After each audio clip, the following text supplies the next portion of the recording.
लोकसभा चुनाव को लेकर जेएमएम की तैयारी पर मंत्री मिथिलेश ठाकुर ने कहा कि हम जनता को केंद्र बिंदु पर रखकर कोई भी चुनाव लड़ते हैं। हम लोग 365 दिन जनता के बीच रहने का काम करते हैं। हमें अलग से चुनाव को लेकर बहुत तैयारी की जरूरत नहीं है। तैयारी उन्हें करनी है जो 400 का नारा दे रहे हैं। मंत्री मिथिलेश ठाकुर से बात की सहयोगी राकेश ने। है और इसके साथ ही तमाम सियासी पार्टियां इस रण में कूद चुकी हैं। झारखंड मुक्ति मोर्चा भी पूरे दमखम से इस चुनाव में कूद चुका है। हमारे साथ इस वक्त बातचीत करने के लिए सरकार में मंत्री मिथिलेश ठाकुर हैं, पार्टी में महासचिव भी हैं।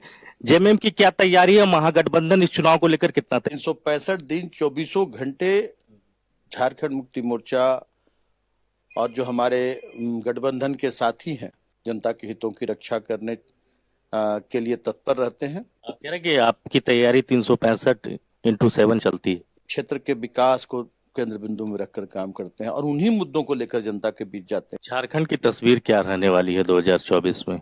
पिछले बार से इतर तस्वीर होगी या कमोबेश तस्वीर वही होगी? लेकिन आप देखेंगे कि जब 4 तारीख को चुनाव के परिणाम आएंगे, ज्यादातर सीटें गठबंधन की, इंडिया गठबंधन की झोली में आएगी। सभी लोग गणेश परिक्रमा में विश्वास रखते हैं, भरोसा रखते हैं। सबक सिखाएगी जनता। मोदी जी तो गारंटी दे रहे हैं ना अपनी। मोदी जी गारंटी दे रहे, वही तो कह रहा हूँ कि मोदी जी गारंटी किस बात की दे रहे हैं। जनता एक बार जरूर सोचेगी कि हमें क्या मिला इन 10 वर्षों में और अपना फैसला सुनाएगी। कल जो महाराष्ट्र की तस्वीर आपने भी देखी होगी टीवी स्क्रीन पर, वो तस्वीर क्या मैसेज दे गया? ये दिखलाता है कि भारत का संविधान, भारत का लोकतंत्र चाहे जितनी भी कोशिश कर लो अपने हितों, अपने स्वार्थ के लिए, ये काफी मजबूत है और इसे कमजोर करना इतना आसान नहीं है। और जिस तरह का जन सैलाब का लुमड़ा है, रेत का की जो कहें किला था, वो पूरी तरह से हिल चुका है और चुनाव आते आते ढह जाएगा। यहाँ कहाँ पेच फंस जा रहा है? क्योंकि अनाउंसमेंट हो नहीं पा रहा है और आपको नहीं लग रहा कि थोड़ी देरी हो रही है? बीजेपी की हम देखें तो 11 सीटों पर उन्होंने घोषणा कर दिया। आपके तरफ से तो अभी तय नहीं हो पा रहा कि कौन कितनी सीटों पर लड़ेगा।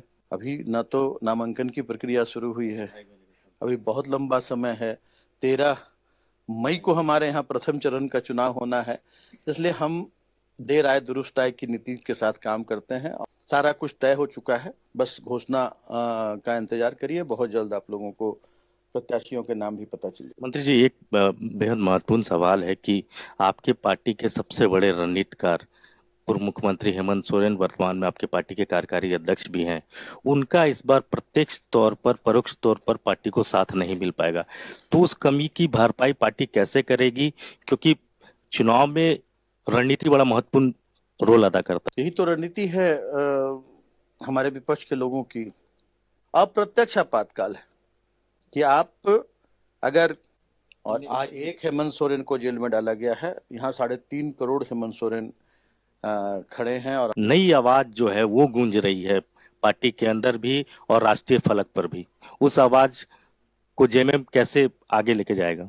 देखिए, आपका इशारा कहाँ है, मैं समझ रहा हूँ। आपका इशारा माननीय पूर्व मुख्यमंत्री हेमंत सोरेन जी की धर्मपत्नी कल्पना सोरेन की तरफ है और 3.5 करोड़ जनता अपने आप को हेमंत सोरेन कह रही है, तो वो तो उनकी धर्मपत्नी है।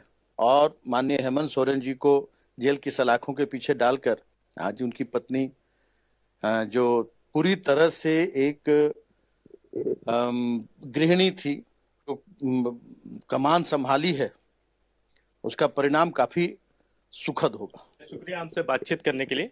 कैमरामैन नीरज के साथ राकेश कुमार, न्यूज़ 11 रांची।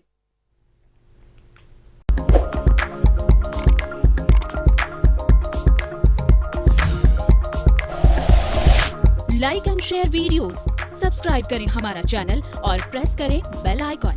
न्यूज़ 11 भारत, सच है तो दिखेगा।